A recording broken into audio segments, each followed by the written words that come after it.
अध्याय 3 कर्म योग। कभी कभी कृष्ण भावनामृत को भूल से जड़ता समझ लिया जाता है और ऐसी भ्रांत धारणा वाला मनुष्य भगवान कृष्ण के नाम जप द्वारा पूर्णतया कृष्ण भावना भावित होने के लिए प्राय एकांत स्थान में चला जाता है।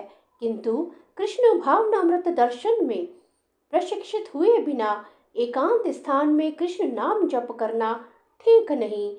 इससे अबोध जनता से केवल सस्ती प्रशंसा प्राप्त हो सकेगी। अर्जुन को भी कृष्ण भावनामृत या बुद्धि योग ऐसा लगा मानो वह सक्रिय जीवन से संन्यास लेकर एकांत स्थान में तपस्या का अभ्यास हो। दूसरे शब्दों में वह कृष्ण भावना मृत को बहाना बनाकर चातुर्य पूर्वक युद्ध से जी छुड़ाना चाहता था। किंतु एक निष्ठ शिष्य होने के नाते उसने यह बात अपने गुरु के समक्ष रखी और कृष्ण से सर्वोत्तम कार्य विधि के विषय में प्रश्न किया। उत्तर में भगवान ने तृतीय अध्याय में कर्म योग अर्थात कृष्ण भावना भावित कर्म की विस्तृत व्याख्या की। यद्यपि श्री कृष्ण वाक्य चातुरी से अर्जुन को चकराना नहीं चाहते थे, किंतु अर्जुन यह नहीं समझ सका कि कृष्ण भावनामृत क्या है, जड़ता है या कि सक्रिय सेवा। दूसरे शब्दों में अपने प्रश्नों से वह उन समस्त शिष्यों के लिए जो भगवद गीता के रहस्य को समझना चाहते हैं कृष्ण भावनामृत का मार्ग प्रशस्त कर रहा है। भगवान ने 2 प्रकार की पद्धतियों का उल्लेख किया है, सांख्य योग तथा कर्म योग या बुद्धि योग।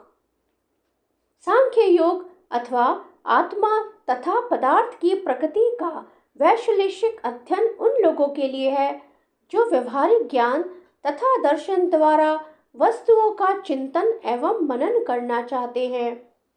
दूसरे प्रकार के लोग कृष्ण भावनामृत में कार्य करते हैं। भगवान ने बताया कि बुद्धि योग या कृष्ण भावनामृत के सिद्धांतों पर चलते हुए मनुष्य कर्म के बंधनों से छूट सकता है तथा इस पद्धति में कोई दोष नहीं है।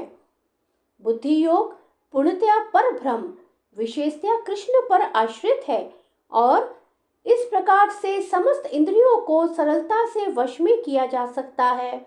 अतः दोनों प्रकार के योग धर्म तथा दर्शन के रूप में अनुयायीश्रित है। दर्शन विहीन धर्म मात्र भावुकता या कभी कभी धर्मांता है और धर्म विहीन दर्शन मानसिक ऊहापोह है। अंतिम लक्ष्य तो श्री कृष्ण है, क्योंकि जो दार्शनिक जन परम सत्य की खोज करते रहते हैं वे अंततः कृष्ण भावनामृत को प्राप्त होते हैं। इसका भी उल्लेख भगवत गीता में मिलता है।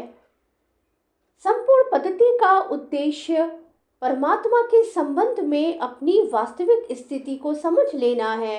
इसकी अप्रत्यक्ष पद्धति दार्शनिक चिंतन है जिसके द्वारा कर्म से कृष्ण भावनामृत तक पहुंचा जा सकता है। प्रत्यक्ष पद्धति में कृष्ण भावनामृत में ही प्रत्येक वस्तु से अपना संबंध जोड़ना होता है। इन दोनों में से कृष्ण भावनामृत का मार्ग श्रेष्ठ है, क्योंकि इसमें दार्शनिक पद्धति द्वारा इंद्रियों को विमल नहीं करना होता।